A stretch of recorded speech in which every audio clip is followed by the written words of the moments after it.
네, 하나님이 엄청 사랑하시는 것 같아요. 네,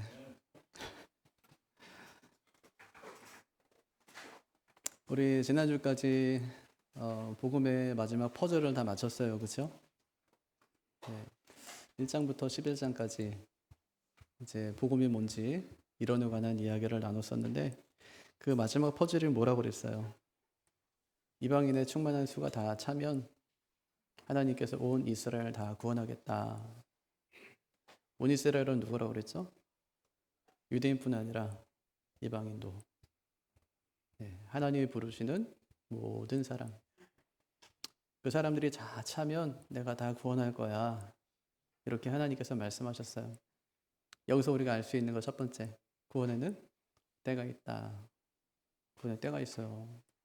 이방인의 수가 다 차기까지, 이방인의 충만한 수가 다 차기까지, 충만한 수 다 차기까지 때가 있어요. 그러니까 우리는 알 수 없어요. 그때는 하나님께 있기 때문에 몰라요. 근데 하나님께는 있잖아요. 뭐 30년 먼저 믿은 사람이나 30년 늦게 믿은 사람이나 다 똑같아요. 아유, 나는 뭐 늙어가지고 이제 뭐 예수 믿어가지고 내가 뭘 할 수 있어. 천만의 말씀이요. 하나님은 나이가 없거든요. 그러니까 하나님 보실 때는 1살짜리 어린 아기나 아니면 80살 먹은 우리 어르신이나 똑같아요. 다 애기예요, 애기. 다 애기예요, 우리가. 다 애기지. 우리가 뭐 나이 많다고, 아이고, 나 뭐 늙어서. 못에 80에 불러요. 나이 많대요. 하나님께서 나이 많다고 하지 말래요. 예림이 어리대요. 그랬더니 어리다 하지 말래요. 하나님께서 쓰실 때는 다 있는 거예요. 또 하나님 불러서 구원하실 때도 다 있어요. 구원은 하나님의 소관. 그렇죠? 일찍 부르면 일찍 부른 대로. 나중 부르면 나중 부른 대로. 아유, 난 나중에 불러가지고 믿음이 하나도 없어요. 그럼 먼저 부른 사람 믿음이 있을까요? 그 사람도 믿음이 없어요. 그냥 손톱만도 못한 믿음. 진짜 작은 믿음. 겨자씨 한 알만한 믿음만 있어도 그러잖아요. 그것도 없다는 거잖아요. 손톱에 때만큼 그 믿음. 이런 믿음으로 살아가는 거예요. 오래 믿어도 사람이 다 연약하기 때문에. 그러니까 늦게 부름 받았다, 뭐 일찍 부름 받았다 중요한 게 아니라 구원받은 게 중요하다. 하나님께서 나를 구원하셨다. 이것이 너무 중요하다. 그래서 하나님께서는 이방인을 구원하기 위해서 유대인을 사용하시고 유대인을 구원하기 위해서 이방인을 사용하세요. 그래서 구원은 하나님이 정한 시간표에 따라 이루어진다. 그럼 이방인이 정결하기 때문에 하나님께서 그들을 부르신 거냐? 아니요. 그래서 두 번째, 구원은 하나님의 은혜로 이루어지는 거예요. 뭐 잘나서가 아니에요. 은혜로 구원받는 거란 말이에요. 지난주에 읽었던 11장 30절, 31절 보면 이방인과 유대인 모두 불순종 가운데 있었다. 그렇게 얘기합니다. 그때 하나님이 하신 일. 불순종 가운데 있는 사람들을 책망하시고 나무라시고 너 이제 구원에서 끝났어가 아니에요. 그죠? 어떻게 하셨대요? 그 사람 모두를 가두어 두셨다. 세상에서도 그렇죠. 죄 지은 사람들 어디다 가두어둬요? 감옥. 감옥에 뭐가 없어요? 자비가 없어요. 감옥에는 자비가 없어요. 근데 하나님께서 불순종한 유대인들, 이방인들 다 가둬놨어요. 근데 하나님 방식은 뭐냐면 긍휼을 베푸세요. 가두어 놓고 긍휼을 베푸세요. 그들이 의롭기 때문에 하나님께서 그들을 구원하신 것이 아니라는 말이에요. 하나님이 은혜로 구원하셨다. 이 사실을 깨달은 사람은 뭐 해야 돼요? 찬양. 바울이 복음을 막 전하다가 이제는 어느 순간에 다 멈춰요. 그리고 무릎 꿇어요. 하나님을 찬양하죠. 어떻게 해요? 깊도다 하나님의 지혜와 지식에 풍성하며 찬양으로 복음의 결론을 맺습니다. 이렇게 하죠. 누가 주의 마음을 알았느냐? 누가 그의 모사가 되었느냐? 누가 주께 먼저 드려서 갚으심을 받겠느냐? 누가 알았대요? 주의 마음을. 하나님이 이렇게 구원하실 거 누가 알았어요? 아무도 몰랐어요. 누가 주의 모사가 되었습니까? 아니, 주님 이렇게 한번 해보시죠. 구원의 방법을 이렇게 한번 해보세요. 누가 그런 사람이 어디 있어요? 하나님 제가요 이렇게 살았으니까 저 구원해 주세요 하고 구원받는 사람이 어디 있어요? 누가 주께 먼저 드려서 갚으심 받는 사람이 누가 있어요? 한 사람도 없다는 말이에요. 그래서 구원은 전적인 하나님의 은혜라는 말이에요. 은혜예요. 하나님께서 정말 죄 때문에 죽을 수밖에 없는 우리들을 불쌍히 여기셔서 예수님 보내주시고 예수님 믿는 사람마다 구원하겠다는 하나님의 그 결단, 하나님의 그 결심 다 용서해 놨어요. 여러분 회개하면 용서받는 게 아니에요. 용서했기 때문에 회개할 수 있는 거예요. 회개했는데 용서받아요? 그럼 밀양에 나오는 그 장로예요. 회개했어 막 이렇게 용서받았어 이렇게 하는 나쁜 놈. 회개해서 용서받는 게 아니에요. 용서해 놨기 때문에 회개할 수 있어요. 회개가 얼마나 감사한 일인지 몰라요. 우리 같은 죄인을 구원하시기 위한 통로를 하나님께서 열어주신 겁니다. 그래서 이 모든 게 하나님의 은혜 때문입니다 하면서 세 가지 얘기했죠. 하나님은 인간의 불순종조차 구원의 재료로 삼으신다. 또 하나, 우리의 구원은 하나님의 전적인 은혜로 이루어진다. 그리고 마지막, 우리는 하나님의 은혜에 감사하고 순종하며 살아야 된다. 여기까지가 이제 이론편이에요. 이렇게 마쳤어요. 12장부터는 이제 실천편이거든요. 그 첫 번째 실천 목표가 오늘 말씀인데 우리의 삶 전체를 드리는 예배자로 살아야 된다. 뭘로 살아요? 예배자. 그래서 오늘 말씀 제목이 뭐예요? 살림이 예배다. 기분이 좀 안 좋죠? 살림이 예배다. 예, 살림은 살다에서 파생된 명사거든요. 살다라는 말은 생명을 유지하다, 생존하다, 거처를 두고 살아가다 이런 뜻이에요. 여기서 파생된 살림은 삶을 유지하기 위한 행위나 조건을 의미합니다. 근데 살림은 단순히 가사노동 이런 건 아니에요. 경제활동 이런 것만 의미하는 것도 아닙니다. 매일의 삶 전체. 다시 말하면 하나님 앞에서 살아가는 구체적이고 지속적인 삶의 자리. 그러니까 살림이 예배라는 말은 삶이 예배다 이런 뜻이에요. 삶, 우리의 삶 전체가 예배다. 예, 살림이 예배다. 예, 삶이 예배다. 이것이 오늘 말씀의 첫 번째 포인트입니다. 1절 한번 읽어볼까요? 같이 읽어보죠. 그러므로 형제들아, 내가 하나님의 모든 자비하심으로 너희를 권하노니 너희 몸을 하나님이 기뻐하시는 거룩한 산 제물로 드리라. 이는 너희가 드릴 영적 예배니라. 그러므로 이건 운이라는 접속사거든요. 추론적 접속사. 그러니까 앞의 내용을 근거로 이제 어떻게 살아야 되는지 제시할 때 사용되는 접속사. 그러니까 11장까지는 이제 우리 복음의 교리를 다 설명했죠. 그러고 난 다음에 이제 그 복음에 감격한 자가 어떻게 살아야 되는지를 제시해 주는 것. 그것이 그러므로. 어떻게 살래요? 예배하며. 구원받은 사람이 살아야 되는 방식? 예배하며 살아가는 겁니다. 예. 근데 어떤 방식으로 예배하래요? 너희 몸을 하나님이 기뻐하시는 거룩한 산 제물로 드리라. 뭘 드려요? 몸. 너희 몸. 근데 이거는 육체만 의미하는 것은 아니에요. 육체를 뜻하는 단어에는 전 인격, 삶 전체, 또 감정, 관계까지 다 포함되는 겁니다. 그러니까 전 존재예요. 바울이 이 모든 것을 산 제물로 드리라 이렇게 말해요. 구약에서는 어떻게 했죠? 제물을 죽여서 드렸어요. 그죠? 왜요? 피 흘림이 없으면 사함이 없기 때문에 제물을 가져오면 반드시 가져온 사람이 죽이게 돼 있어요. 내가 죽여요. 제사장이 대신 죽여주는 게 아니라 제물을 내가 키워가지고 내가 가져오면 내가 죽여요. 그리고 다 껍질도 벗기고 기름도 제거하고 다 각을 떠요. 그 제사장이 갖다 줘요. 그럼 제사장이 그걸 가지고 제사 드렸어요. 그럼 하나님이 그 향기를 받으셨다 이렇게 얘기하죠. 그러니까 사실은 제사 드릴 때 피투성이가 되는 거예요. 온몸이 피로 다 뒤집어 쓰는 거예요. 구약에는 짐승을 죽여서 제사를 드렸어요. 근데 하나님께서는 죽은 짐승은 받지만 죽은 사람은 받지를 않으세요.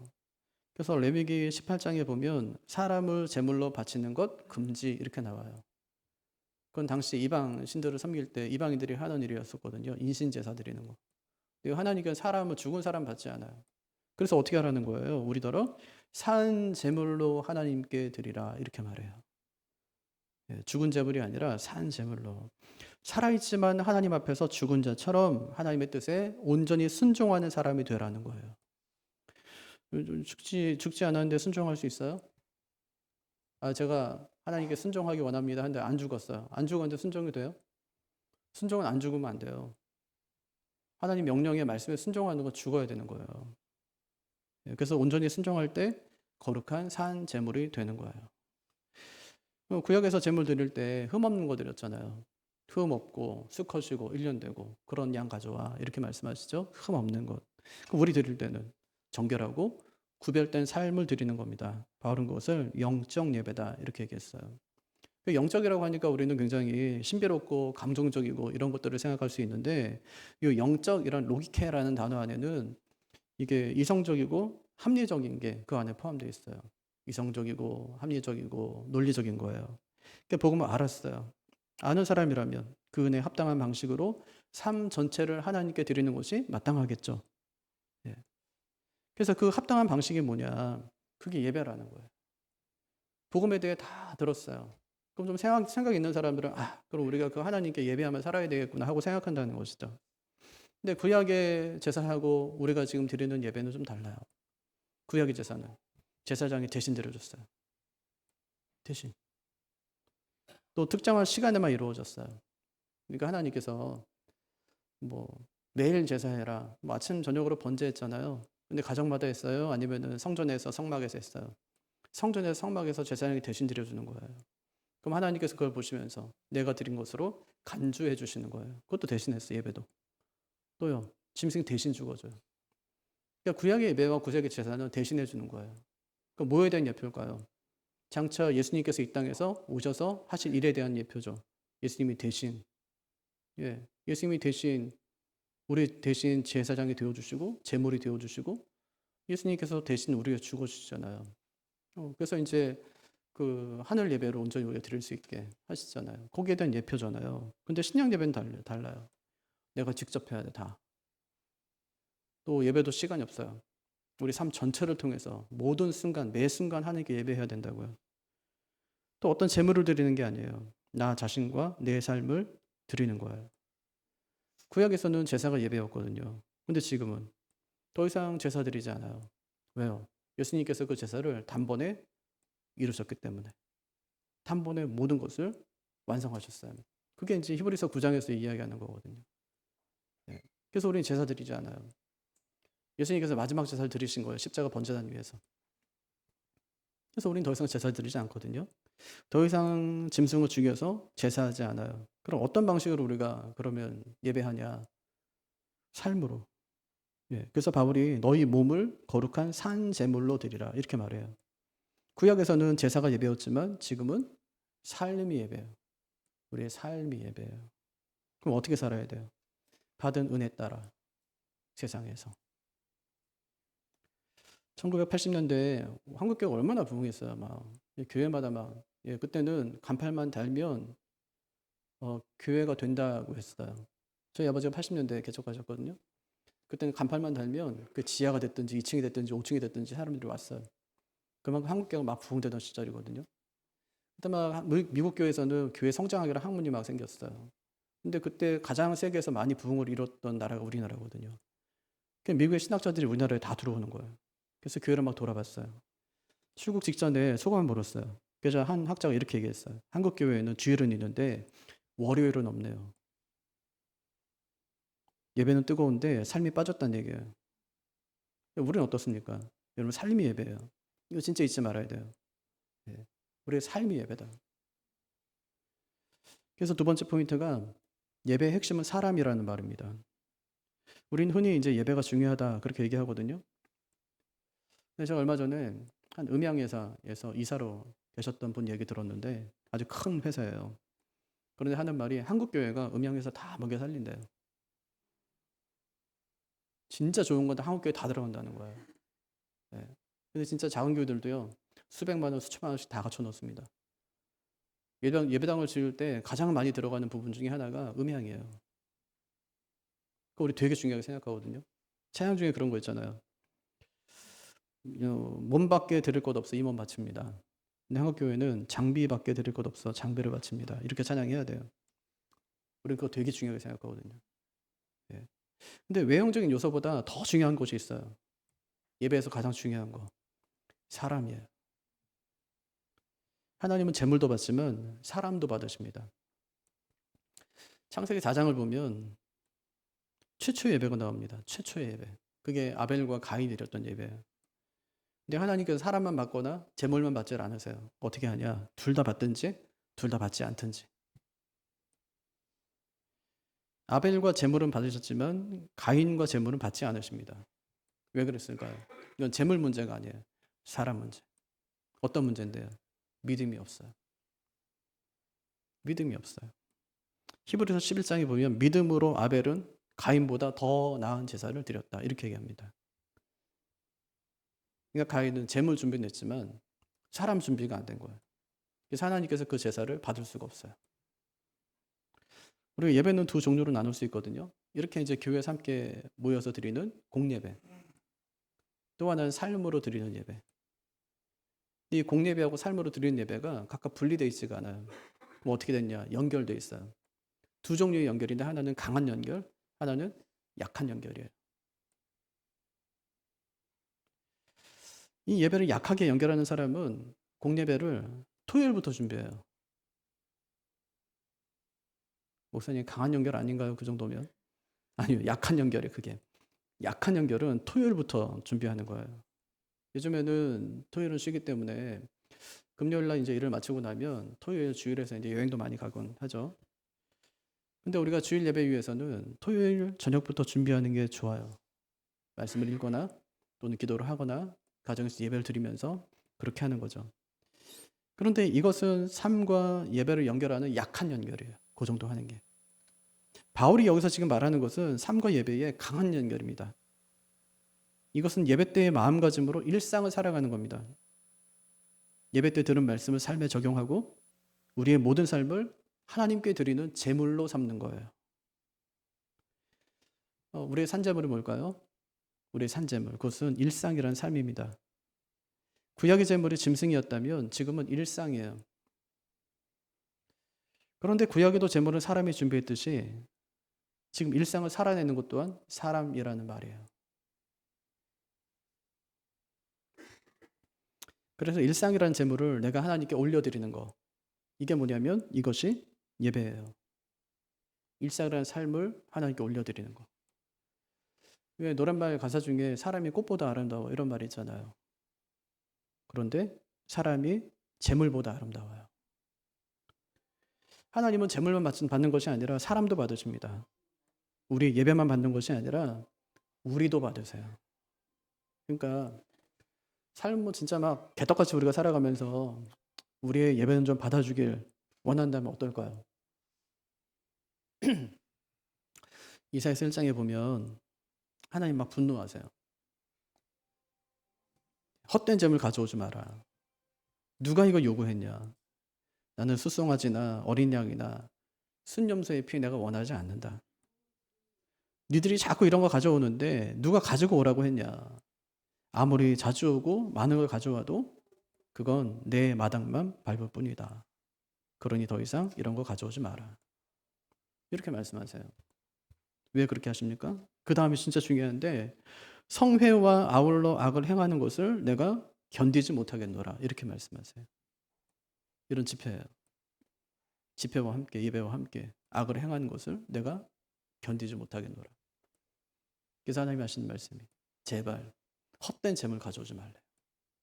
우리는 재물만 있으면 예배가 되는 줄로 생각해요. 네.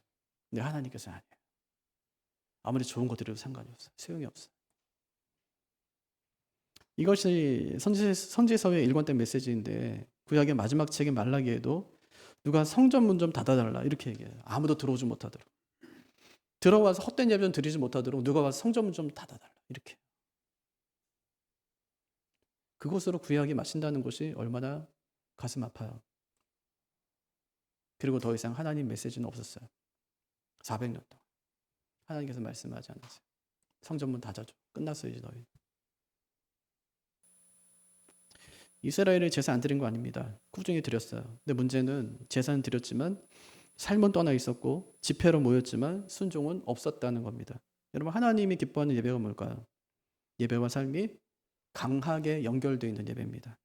주일의 감동이 아니라 월요일의 실천으로 이어지는 예배입니다. 예배와 삶의 강한 연결. 이것이 하나님이 기쁘게 받으시는 예배라는 말입니다. 그래서 바울은 너희 몸을 거룩한 산 제물로 드리라. 결국 하나님 받으시는 것은 내 삶, 내 존재 자체라는 것을 말씀하는 것이죠. 그러니까 주일에 예배하러 올 때 휴대폰만 들고 오지 말고 삶을 갖고 오세요. 삶을 드리고 중심을 드리는 것이 예배입니다. 그렇게 나를 드리고 다시 흩어져서 월요일의 실천으로 나아가는 것이 진정한 예배라고 말씀하십니다. 그럼 그 예배를 어떻게 우리가 실제로 살아갈 수 있을까? 그 세 번째 포인트예요. 그래서 하는 말이 살림이 예배다. 살림이 예배예요. 2절 한번 읽어볼까요? 같이요. 너희는 이 세대를 본받지 말고 오직 마음을 새롭게 함으로 변화를 받아 하나님의 선하시고 기뻐하시고 온전하신 뜻이 무엇인지 분별하도록 하라. 2절 보니까 두 가지 명령문으로 되어 있네요. 하나는 부정명령, 하나는 긍정명령. 부정명령은 뭐예요? 이 세대를 본받지 말라. 이 세대는 지금 세대는 아니에요. 시간의 개념이 아니에요. 세상을 지배하는 가치, 흐름, 정신 이런 것들을 말해요. 예를 들면 돈이 성공이다. 내가 세상의 중심이다. 약자는 패배자다. 이런 세속적인 가치. 그거 따라가지 말라는 말이에요. 본받지 말라. 현재 수동태 명령형이거든요. 뭐뭐 하지 말라. 이 말은 계속해서 세상의 틀에 맞춰주도록 스스로를 잘 지켜가라. 세상의 틀에 맞춰지지 않도록 너희 스스로를 잘 지켜가라. 이 지속적인 명령이에요. 수동태니까 세상이 우리를 계속 끌고 가려는 그 힘에 저항해라. 그런 뜻이에요. 근데 그렇게 하려면 우리 힘으로 안 되잖아요. 그래서 긍정명령, 마음을 새롭게 함으로 변화를 받으라. 이 말은 본질을 바꾸라는 말이에요. 애벌레가 나비가 되는 것처럼 겉모양이 아니라 존재 전체를 바꿔라. 이 말이에요. 탈피하라는 말이에요. 근데 내 힘으로 됩니까? 안 돼요. 그래서 밖에서 해줘야 돼, 이거는. 그럼 누가 해줍니까? 성령께서 해주는 거예요. 그래서 우리가 의지해야 될 분이 누굽니까? 성령님이세요. 우리가 그분을 의지하고 그분께 지속적으로 마음을 열고 변화를 요청하는 삶을 살아야 된다는 말이에요. 그렇게 하면, 성령님 의지하면 어떤 일이 벌어지죠? 그러면 하나님의 뜻을 알게 돼요. 그 뜻이 뭔데요? 선하고 기뻐하시고 온전하신 뜻. 그걸 알게 된다는 말이에요. 이걸 알게 되면 삶이 달라지겠죠. 그러면 삶이 예배가 되는 거예요. 그때 삶이 예배가 되는 것이죠. 그때 비로소 우리의 살림이 또는 공부가 돈 버는 일이 예배가 되는 겁니다. 예배는 이처럼 주일에만 드리는 게 아닙니다. 하루 24시간 우리 일터와 가정에서 교회와 세상에서 드려지는 것입니다. 그래서 예배는 하나님의 자비에 감격한 자가 그 감격을 가지고 세상을 살아내는 거. 그게 예배예요. 얼마 전에 부산에 있는 모 교회 얘기를 들었는데 목사님 부임한 지가 얼마 안 됐어요. 근데 한 성도가 상담 요청을 하더랍니다. 상담하러 왔는데 아주 큰 선글라스를 쓰고 왔어요.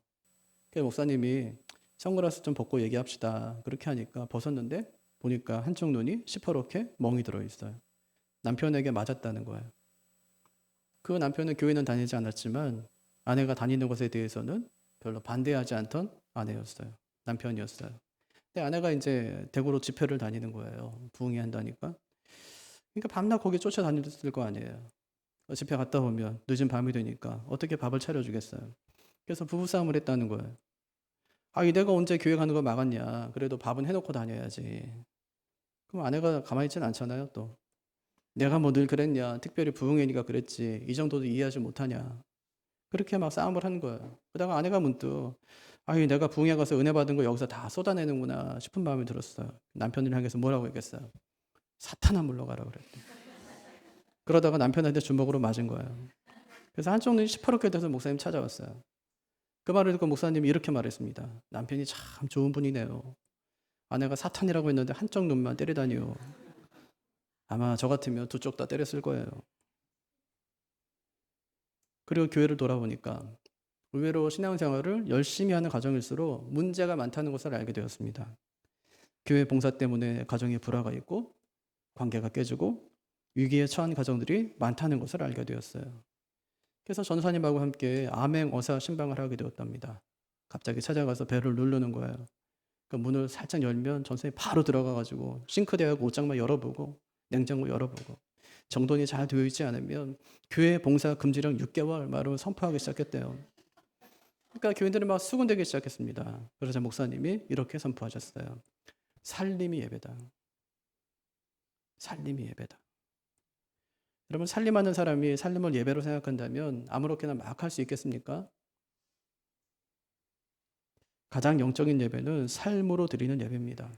산 제사는 주차장에서도 드려지고 주방에서도 드려지고 직장에서도 드려지는 거예요.